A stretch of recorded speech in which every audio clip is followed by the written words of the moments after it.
Hey there everyone, welcome to Gaming Basics, and in today's video I'm going to show you how to delete deck on Marvel Snap. So the process to delete deck in Marvel Snap is pretty simple and straightforward. So to delete a deck, just go to your collections.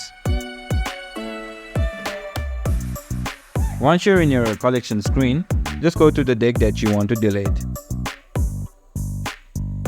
Now you can see 3 stripe lines on top right corner of your screen. Just tap on it and there should be the option to delete the deck. Just tap on delete deck. Now tap on do it to confirm the deletion of the deck. And just like that, the deck has been deleted. And it's that easy to delete a deck on Marvel Snap. So if you have any confusion, just leave a comment below and I'll try my best to help you guys. And don't forget to like this video and subscribe to my channel for more gaming tips. And be sure to hit that notification bell so you never miss a future video. Thanks for watching.